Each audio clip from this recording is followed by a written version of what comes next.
Bon, mesdames les amis, salut, c'est Sébastien sur Actualia, on YouTube et www.actualia.fr. Aujourd'hui sur la chaîne de Pau Multimédia, eh bien on va parler d'Ubuntu. Et oui, c'est vrai que je vous ai pas parlé. Il y en a même un téléspectateur d'Actualia qui me l'a dit, ouais Seb, c'est vrai, t'as pas parlé d'Ubuntu 25.04 et tout ça, etc. Qu'est-ce qui se passe, Seb? Et pourtant, c'est arrivé dans les bacs. Eh bien, je veux pas être méchant, alors je vais peut-être pas me faire des amis, j'en suis désolé par avance, je veux pas être méchant, mais pour moi, Ubuntu n'est plus ce que c'était. Voilà. Pourquoi j'ai pas parlé donc de cette nouvelle version donc d'Ubuntu Linux, la 25.04 qui est sortie dans les bacs donc en ce mois d'avril. Eh bien, la sortie d'Ubuntu 25.04 aurait pu être un événement marquant dans le monde du libre et pourtant, cette nouvelle version ne m'inspire pas l'enthousiasme habituel donc autour d'Ubuntu, et je vais vous expliquer, donc m'inspire plus, et je vais vous expliquer pourquoi je n'ai même pas pris la peine d'en parler jusqu'à présent, donc sur Actualia. Oui, quand je parlais un petit peu de Fedora, je disais que oui, Fedora va sortir à peu près en même temps que Monsieur Ubuntu et tout, etc., etc. Voilà. Je rappelle que cette 25.04 de Monsieur Ubuntu n'est pas la version LTS.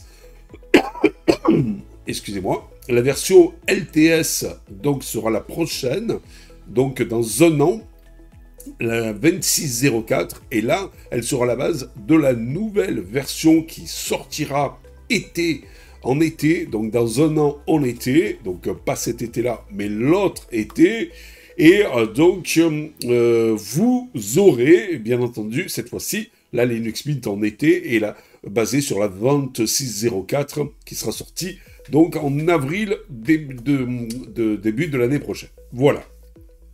Donc...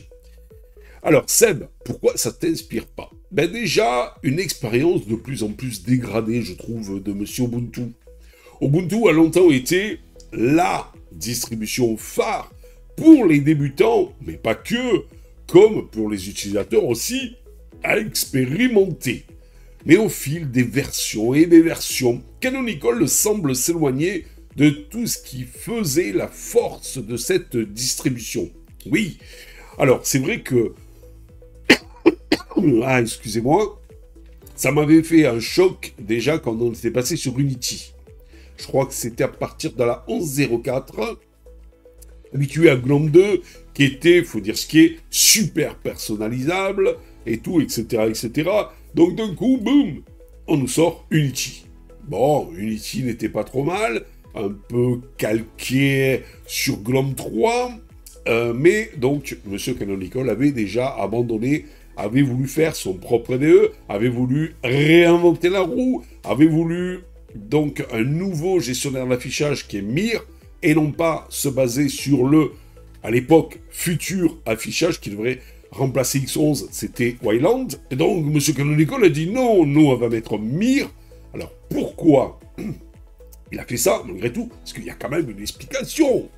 C'est que Monsieur Canonical, eh bien, donc, avait dit, voilà, Mir, nous, ce qu'on veut, c'est une convergence totale entre Ubuntu sur un petit téléphone, Ubuntu sur une tablette, Ubuntu sur, donc, eh bien, un ordinateur. Et on veut que tous ces appareils convergent. On veut que, en fait, si vous voulez, vous pourriez par exemple prendre votre téléphone, boum, le plugger sur un dock et bam, avoir donc, eh bien, la version desktop de Ubuntu sur votre ordinateur, enfin sur votre écran. C'est-à-dire qu'à partir du moment où c'est un dock, pam, vous le pluguez, et puis vous avez une clavier, une souris, une souris, et bim, voilà, vous avez la version desktop d'Ubuntu. Il y a Android qui a voulu le faire un petit peu pareil, avec les Google Pixel qui vont arriver, les nouveaux. Vous avez aussi Monsieur Samsung, avec je crois que c'est la fonction Next qui vous permet de faire ça. J'avais testé à l'époque et ça marchait phénoménalement bien, et ça existe d'ailleurs toujours, où vous pouvez avoir un dock, pam, vous pluguez directement, donc le Samsung sur le dock, ou vous pluguez directement sur un dock en USB-C, et vous pouvez avoir clavier, souris, port USB et tout, et utiliser un petit peu comme donc Ubuntu en une version desktop, voilà, et récupérer toutes vos données, mais sauvegarder sur téléphone, les traiter, tout, etc., etc. Donc, c'était pas mal. Donc, alors, il a voulu faire Mir aussi pour remplacer Wayland, il a voulu faire Unity pour remplacer GNOME 3. Après, à un moment donné, on est arrivé avec les paquets universels. Vous vous rappelez le début de ces paquets universels? Il y a eu les Flatpak, il y a eu les AppImages, et bien sûr, il y a M. Canonical qui a dit « Ben moi, ça sera ni les AppImages, ni les Flatpak, ça sera les Snap. » Voilà. Donc, il veut à chaque fois réinventer la roue, c'est un petit peu embêtant. Mais au fil des versions, eh bien, M. Canonical semble s'éloigner, donc en fait, de ce qui faisait la force de cette distribution. Ubuntu 25.04 ne déroge pas à cette tendance inquiétante. Le système devient de moins en moins utilisable au quotidien, avec une lourdeur croissante et des choix techniques contestables. Par exemple, leur dock. Vous prenez, ils ont fait un dock spécial pour Monsieur Ubuntu, qui rappelle un petit peu Unity, voilà, ils ont fait un petit peu une customisation pour rappeler un peu Unity. Je veux pas être méchant avec le dock, donc, de ce... non, c'est de ce côté-là, voilà. Et donc, je veux pas être méchant, ça peut passer pour un bon sentiment, mais malgré tout, moi, je lui préfère largement... Et bien donc en fait notre Dash to Dock de chez Monsieur GNOME, n'est-ce pas? Parce qu'entre-temps, après Unity, eh bien Monsieur Canonical a traité certains libristes d'antisocial, c'est peut-être pas faux, et donc a dit ben stop, hop, il repasse à GNOME, fini Unity, fini Mir, Wayland GNOME, et puis voilà. Et Ubuntu redevient Ubuntu, une distribution comme les autres, mais par contre, eh bien, on impose à fond les snaps. Voilà, et ça, c'est quand même assez sympa. Justement, en parlant de ça, Flatpak, eh bien, l'éléphant dans la pièce. L'un des aspects les plus problématiques réside dans la gestion des paquets. Alors que l'écosystème Linux tente à adopter donc Flatpak comme une solution universelle et pratique pour l'installation de logiciels, eh bien Ubuntu continue de faire de la résistance et de la guerre à ce format. Donc si vous voulez, Monsieur Ubuntu, il a dit les Flatpak, jamais de la vie. Malgré tout, de plus en plus de distributions, Linux Mint a adopté le Flatpak, vous avez Fedora qui a adopté le Flatpak, n'est-ce pas? Et Monsieur Ubuntu, niet. Nous, c'est le Snap. Le pire, c'est qu'il vous fait des misères pour vouloir installer donc du Flatpak. Il vous faut installer donc manuellement la gestion du Flatpak. Il vous faut installer logiciel et non pas leur store à eux. Dans logiciel, il faut installer le plugin qui va bien pour aller gérer le Flatpak que vous voulez d'installer en ayant additionné le dépôt Flatpak qui provient du FlatHub. Waouh! Et encore parfois moi j'avais fait un test avec avec la 2410 où j'avais essayé de faire ça, mais à chaque fois que j'installais le Flatpak, je ne les avais pas. Il fallait que je redémarre le système pour pouvoir les prendre en compte dans le logiciel et donc et même, c'est même pas ça, il fallait que je redémarre mon PC à chaque fois pour pouvoir accéder au Flatpak que je venais d'installer. C'est la folie. Merci, Monsieur Canonical, qui fait encore du n'importe quoi. Mais le problème, c'est que le Snap, il est tout seul pratiquement. Personne. Regardez, vous prenez Fedora, c'est Flatpak à fond. Vous prenez OpenSUSE, c'est Flatpak à fond. Vous prenez Ubuntu, Linux Mint, c'est Flatpak à fond. Vous prenez Debian, c'est des Flatpak et les Deb. Même les Deb, c'est presque, à une époque, c'était toute une histoire pour les installer. Il voulait absolument que tout le monde adopte le Snap. Il est allé même jusqu'à certains logiciels comme Firefox, ils sont bons. Vous pouviez que l'installer en Flatpak. Il a carrément enlevé de son dépôt en version Deb pour que vous ne puissiez que l'installer pas en Flatpak, mais en Snap. Voilà. Et bon, c'était du gros n'importe quoi. Donc, Par défaut, Flatpak n'est même pas pris en charge dans Ubuntu et son installation manuelle peut parfois poser problème. Et de plus en plus, Monsieur Canonical est réfractaire au Flatpak qui est pourtant devenu quelque part un standard. Canonical pousse coûte que coûte son propre format, le Snap, qui souffre de lenteur notoire au démarrage, d'une intégration imparfaite et d'un rejet massif de la part de nombreux utilisateurs. Alors, la dernière fois, j'écoutais un podcast où M. Adrien intervenait, mon poteau, et donc il disait que, bon, malgré tout, Ubuntu est devenu mature et tout, etc., et que la lenteur des snaps, c'est fini, maintenant, c'est instantané et tout. Pas si instantané que ça, parce que, bon, moi, sur mon gros PC, c'est vrai que c'est pratiquement instantané, mais j'ai testé Flatpak et Snap sur un PC, je dirais, pas trop foudre de guerre, mais quand même assez correct. Ben là, vous voyez quand même la différence au démarrage entre un Flatpak et un Snap. Voilà. Donc, le forcing du Snap donne l'impression que l'utilisateur n'a plus son mot à dire. Une hérésie, un truc complètement débile dans le monde du libre, où on ne doit pas vous imposer quelque chose, où vous avez justement, contrairement aux OS propriétaires, la liberté de choisir ce que vous voulez. Voilà, et donc c'est vrai que ça devient un petit peu problématique. Vous avez aussi, si vous prenez par exemple le magasin propre à Ubuntu, magasin appauvri, le Ubuntu Software Center, censé être la vitrine des logiciels disponibles, est devenu l'ombre de lui-même. Peu ergonomique, parfois buggé, il présente une sélection incomplète et confuse des logiciels. Et c'est ça aussi le problème. Voilà. Par exemple, certains logiciels n'existent pas. Vous forcez l'installation de Synaptic, oh, alléluia, vous allez les trouver. C'est certains logiciels qui n'existent pas dans la Logitech donc de M. Ubuntu. Alors là, par contre, j'ai quelque chose à dire. Chez M. Fedora, c'est pareil. Et chez M. Fedora, vous avez logiciel. GNOME Software, in English, logiciel en français, qui vous permet aussi d'installer donc en fait tout un tas de logiciels. Mais tout n'y est pas. Et moi, à chaque fois, je suis obligé d'installer DNF Dragora, qui lui est un genre de synaptique, mais pour donc le RPM, et pour Monsieur Fedora, et qui permet eh bien d'installer donc certains logiciels.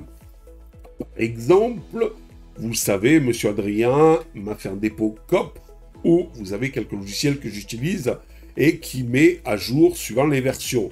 Il a aussi quelques logiciels à lui qu'il utilise et qu'il a compilé en RPM.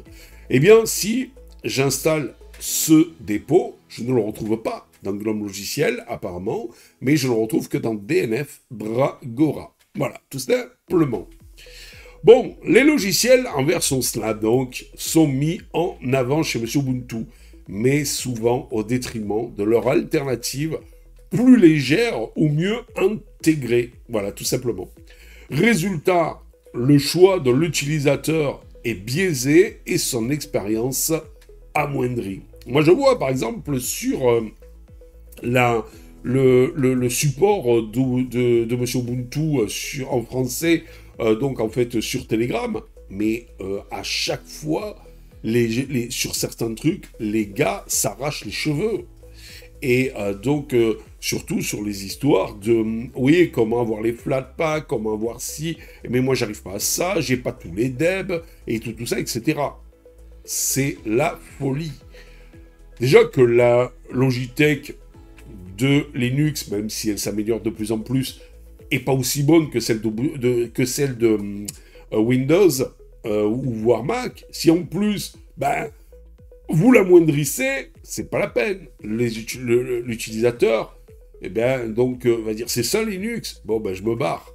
Voilà, tout simplement. Donc, GTK vs Qt, une guerre d'esthétique.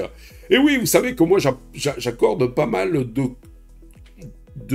enfin, j'accorde pas mal à la cohérence visuelle entre les applications Qt et GTK. Et là, chez Monsieur Ubuntu, c'est l'incohérence visuelle entre les applications GTK et Qt, qui est un problème récurrent chez Monsieur Ubuntu. Et malheureusement, aucun effort n'a été fait avec cette nouvelle version. Voilà.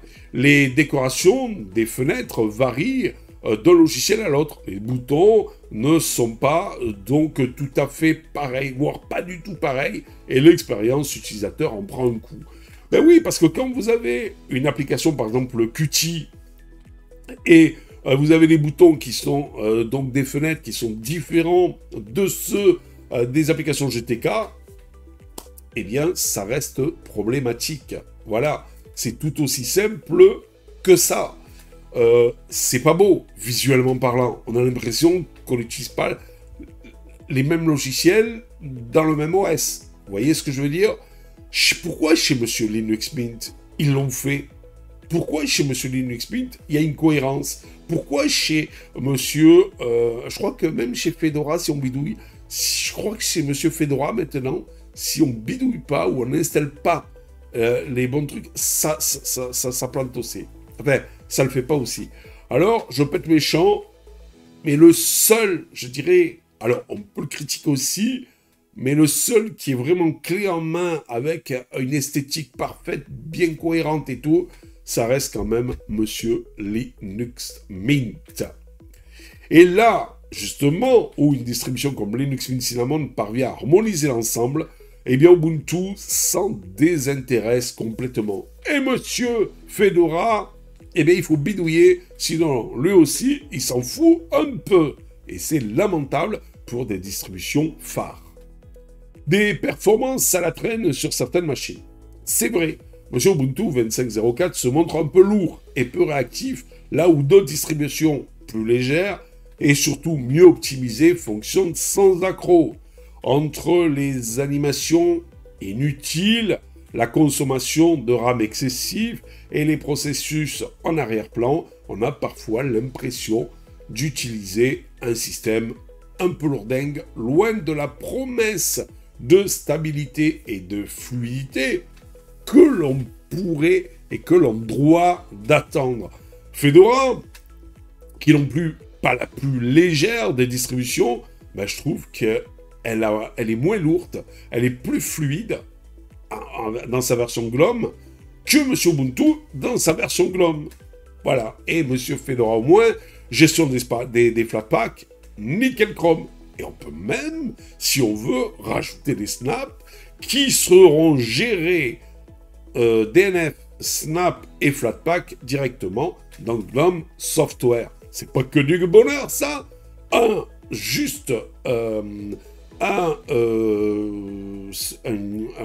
centre de logiciels où vous avez à peu près tout. Je dis à peu près tout, parce que rappelez-vous ce que je vous ai dit tout à l'heure.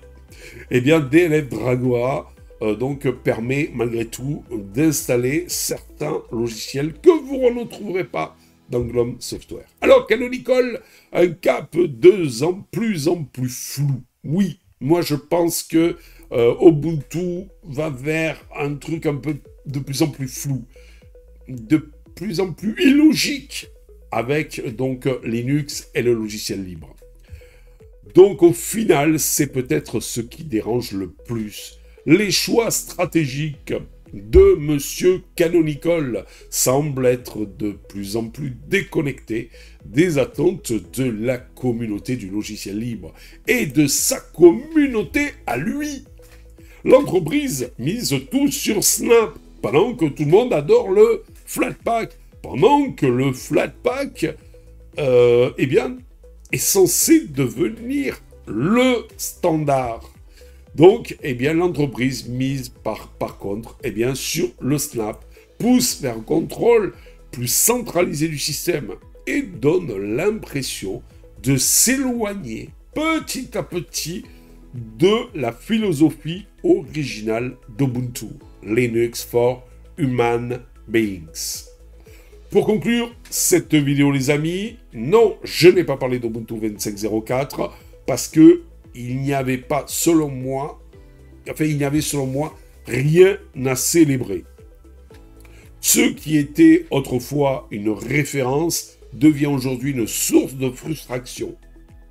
De frustration. L'alternative existe et elle est incarnée par des distributions comme Linux Mint, Fedora ou encore, pourquoi pas pour les cascadeurs, Endeavour. OS qui respecte davantage l'utilisateur, davantage les choix de l'utilisateur et la diversité de l'écosystème Linux et la possibilité, eh bien, de personnaliser encore tout ça.